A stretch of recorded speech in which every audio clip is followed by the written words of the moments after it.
Film ini lebih mengerikan dari film horor Avanti. Lutesa dan Amanda Kuat bersama Ikibi Aanlai dan Kakak Evi berjuang menjadi karyawan seperti LISS Siwandini. Mulai malam. Lari dan semua sahabat-sahabat teman kami di sini, it's a great honor kalian udah datang di hari libur mau menonton film kami. Terima kasih banyak. Terima kasih teman-teman. Lihat sebelah kiri dulu. Kiri teman-teman, silakan kiri. Sebelah kiri, sebelah kiri. Ya silakan teman-teman di sebelah kiri bawah dulu, kiri bawah. Kiri bawah, kiri bawah. Kiri atas sekarang, kiri atas. Silakan kiri atas. Oke, Cinematographer semuanya yang ada di produksi Monster Pabrik Rambut ini punya satu visi yang sama untuk menciptakan sebuah tontonan yang berani dan juga beda untuk perfilman Indonesia. Terima kasih. Terima kasih Bang. Nanti kita ke teman-teman media lagi, tapi kita ke teman-teman cast deh. Ada Rahel Amanda di sini sebagai Putri. Kita pengen tahu juga gimana melihat relevansi karakter ini bagi penonton perempuan yang nanti akan menonton mulai tanggal 4 mendatang seluruh Indonesia dan pekerja di Indonesia. Silakan. Oke, halo selamat sore semua teman-teman media. Sore kan ya benar? Yes. Oke, terima kasih sudah hadir.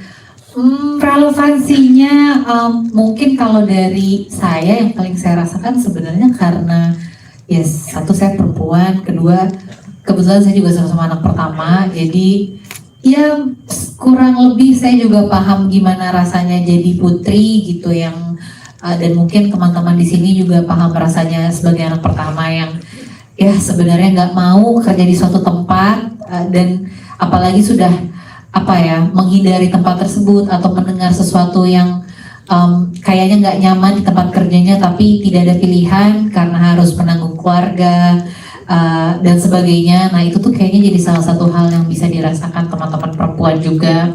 Dan sebenarnya mungkin bukan cuma putri ya, tapi kalau teman-teman media tadi ngelihat kan sebenarnya di dalam kondisi lingkungan kerja yang sebenarnya secara keamanan juga tidak aman di luar monsternya ya gitu, karena ada busri, ada ibu hamil, bahkan ya kayak adanya karakter ibu hamil aja tapi di tengah situasi yang banyaknya paku, banyaknya cairan, dan itu tuh pasti itu terjadi gitu, dan itu di dunia nyata tuh banyak. Jadi jadi salah satu gambaran yang mungkin bisa dipikirkan bareng-bareng tentang ini udah fair belum ya gitu lingkungan kerja untuk perempuan-perempuan apalagi yang punya kondisi-kondisi khusus gitu sih. Amanda, terima kasih untuk jawabannya. Kita ke Utesya. Kalau dari Ute gimana sudut pandang seorang Ute melihat karakter Ida? Sebenarnya Ida tuh pengen menyampaikan pesan apa sih untuk solidaritas perempuan di tengah lingkungan kerja yang eksploitatif seperti di film ini? Silakan. Selamat siang semuanya. Menurut aku karakter Ida itu mewakili karyawan-karyawan yang tidak bisa bersuara. Jadi seperti yang kita tahu banyak sekali pekerja di luar sana, entah backgroundnya dari pabrik, kantor maupun pekerjaan dari ini apapun, mereka itu kadang-kadang suaranya dibungkam. Tapi mau nggak mau mereka itu harus berkompromi, misalnya kayak aduh kita overwork atau enggak aduh ini bukan job desk gue, tapi mau nggak mau emang karena dapur harus ngebul dan keadaan ekonomi mau nggak mau kita harus berkompromi gitu. Jadi Ida itu merupakan salah satu karyawan yang berani bersuara. Dia itu mau untuk menyuarakan kegelisahan-kegelisahan teman-temannya yang ada di sampingnya gitu. Dan menurut aku karakter Ida ini merupakan trigger point dari film ini. Bisa dibilang dia itu trigger point yang bisa menginvestigasi kayak kenapa ya ibu saya itu bisa meninggal di pabrik. Orang-orang bilang emang kecapean atau enggak emang ya overwork atau enggak emang luput aja kali gitu. Tapi Ida percaya bahwa banyak sekali yang bisa digali, maka dari itu dia berani untuk menyampaikan kegelisahannya ke Bu Mariati. Itu sih. Bu Tesya, terima kasih untuk jawabannya. Kita sedikit ke Iqbal Ramadan lagi.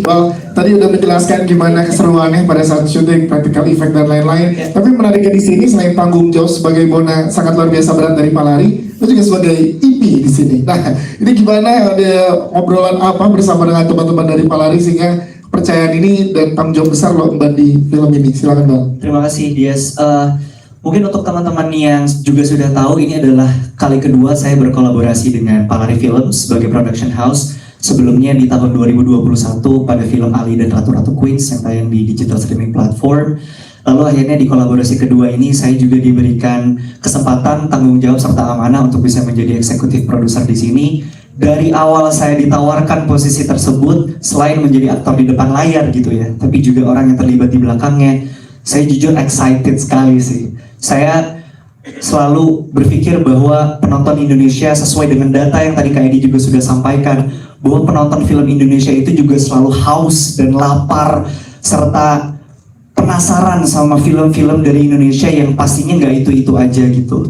Dan menurut saya ini adalah salah satu bentuk bold dan juga beraninya dari production house Palari Films untuk memberikan tawaran baru di genre horor fantasi dengan sentuhan sedikit bumbu komedi yang ajaib, juga ada nuansa retro di dalamnya. Saya sangat bangga, saya sangat merasa bersyukur bisa terlibat di dalamnya, dan rasanya buat saya sendiri sebagai generasi muda di perfilman Indonesia, ini adalah statement saya kepada industri bahwa film seperti ini yang berani dan juga berbeda itu layak untuk diperjuangkan. Terima kasih. Terima kasih teman-teman. Nanti kita akan lanjut. Berdasarkan ya realitas ya, kami berpikir bahwa sebetulnya tanpa harus minjem ke misalkan mitologi atau apa, hidup sehari-hari juga bisa cukup sangat horor gitu, pekerjaan dan macam-macam, sampai kemudian kami ngomongin tentang kerja, overwork, ngelembur. Waktu itu ada momen di mana ketika kami sudah lihat tentang proses kerja di pabrik rambut, saya pikir cara paling paling enak untuk deliver problem-problem ini adalah ketika kita baik sebagai kreator maupun nanti penonton lihat gitu, benda-benda sekeliling kita juga bisa menjadi sangat horor. Apa yang kita kerjakan sehari-hari bisa sangat menakutkan, dan buat kami sih ketika film selesai nonton gitu, kita pengen apa yang kita lihat itu terus kepikiran dan terus kita hubungkan dengan kehidupan sehari-hari. Saya bayangkan misalnya Di belakang nanti pada saat kamu boleh berdiri ya, biar kelihatan. Silakan. Halo, selamat siang semuanya. Terima kasih udah datang ke pemutaran Monster Pabrik Rambut di hari Senin ini ya. 3 hari lagi kita akan tayang di bioskop.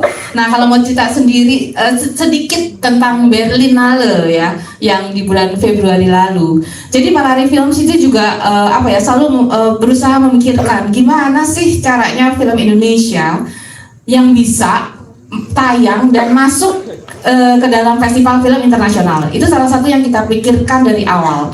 Kenapa? Karena kita percaya film Indonesia itu berdaya saingnya global kok gitu loh. Jadi kita harus pikirin tuh dari awal strategi supaya sinema Indonesia masuk dalam sinema global. Nah, gimana caranya? Tentu yang pertama harus yang pertama kali waktu Edwin cerita soal yuk kita bikin film horor gitu, Palari mau bikin film horor, dan Edwin come up dengan ide waktu itu abis ngobrol sama Eka kali ya, bahwa gimana sih film horor itu yang zaman sekarang gitu ya, yang bisa kita bikin gitu. Dan dia bilang kayaknya ini Dede gimana kalau orang kerja itu di tempat kerja itu bisa jadi lebih horor dari film horor. Nah itu menurut gue langsung yang wah itu sih relevan ya di mana-mana ya. Maksudnya mau itu di Asia kah, mau di Indonesia, mau di itu Eropa, semuanya sama gitu loh. Pasti ada persoalan kelelahan kerja, overwork segala macam. Jadi itu misalnya buat mulai bahwa cerita kita akan relevan nih baik dalam negeri maupun di luar negeri gitu.